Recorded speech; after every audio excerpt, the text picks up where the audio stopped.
Assalamualaikum warahmatullahi wabarakatuh. Everyone, how are you today? I hope all of you is in a good condition. So we can study together today, okay? Before we start our lesson today, let's pray first, okay? Now we are going to discuss about a text that the function is to describing. Do you know what is it? That's right, it is a descriptive text. I believe that you have studied about descriptive text in junior high school. And for the learning objectives today, there are three.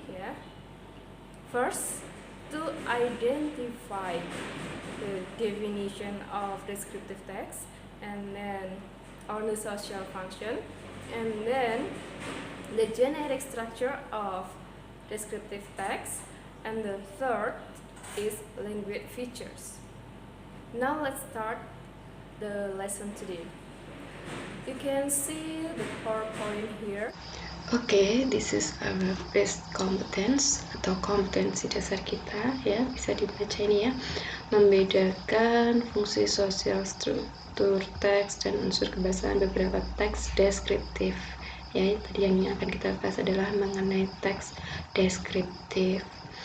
Ini pada bagian pengetahuan. Untuk keterampilannya nanti kalian akan bisa menangkap makna secara kontekstual terkait fungsi sosial, struktur teks, dan unsur kebahasaan teks deskriptif lisan dan tulis pendek dan sederhana terkait tempat wisata dan bangunan bersejarah. Kemudian diharapkan nanti kalian juga bisa menyusun teks deskriptif lisan dan tulis pendek dan sederhana terkait tempat wisata dan bangunan bersejarah terkenal, dengan memperhatikan fungsi sosial, struktur teks, dan unsur kebahasaan secara benar dan sesuai konteks. Okay, here we have picture of Lawang Sewu.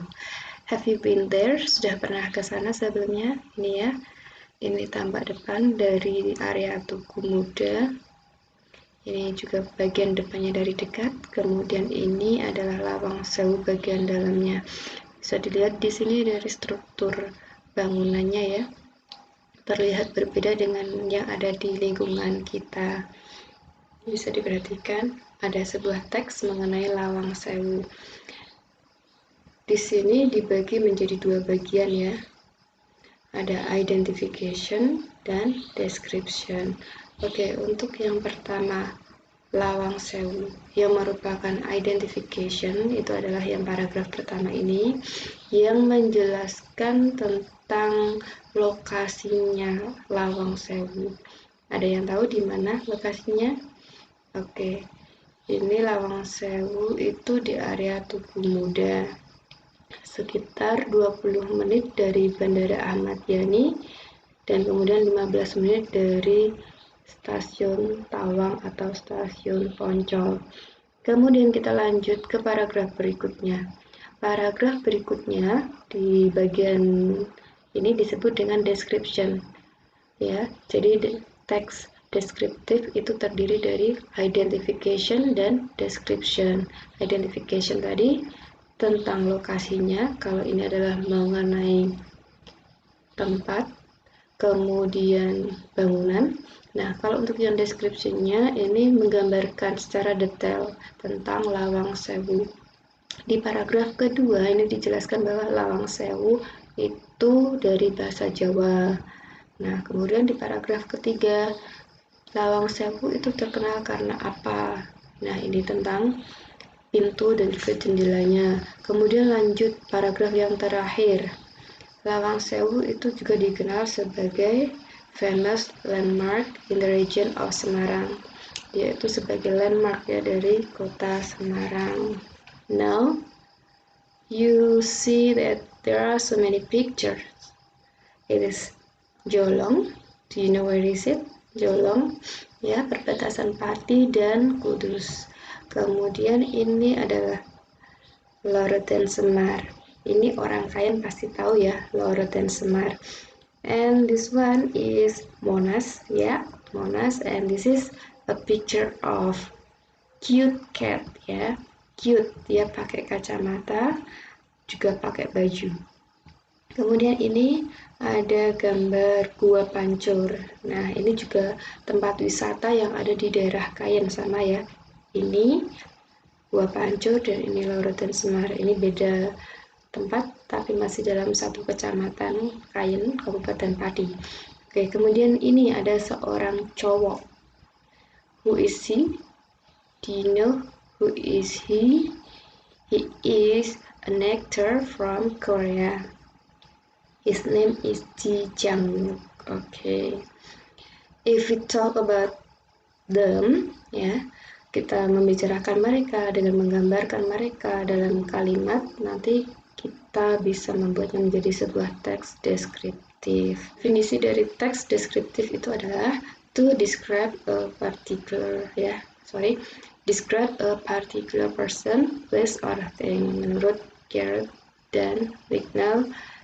Kemudian the social function adalah to describe particular things, animal, person, or others. Nah, yang ini contohnya adalah pets, juga bisa masuk, atau orang yang kita kenal dengan baik.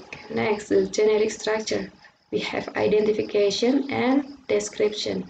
Identification, in this part, we introduce where or who the subject being described is. Jadi yang kita masukkan dalam identification nanti adalah siapa atau mungkin juga di mana subjek itu, ya.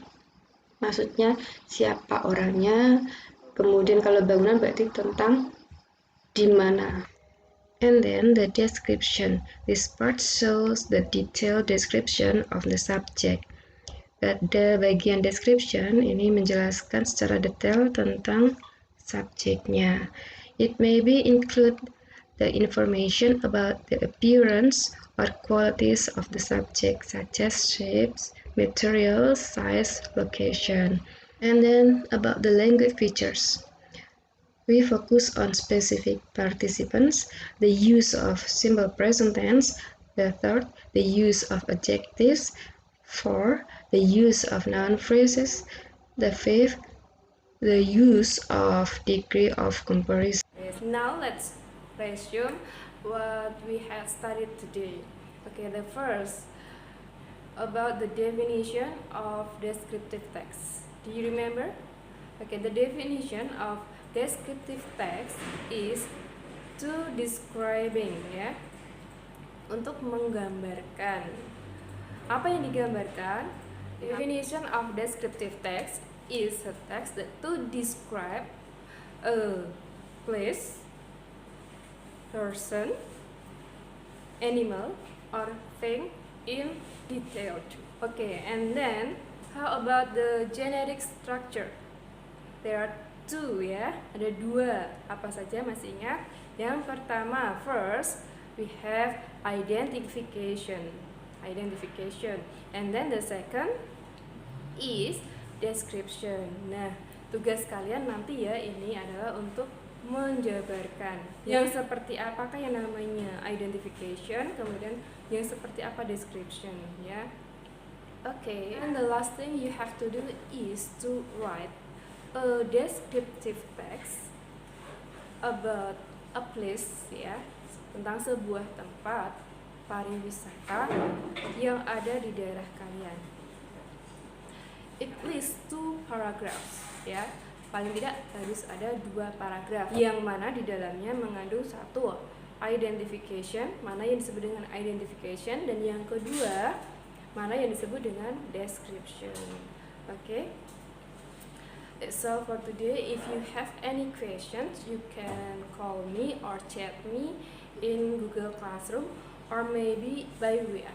That's all from me. Thank you for watching and stay happy and stay healthy.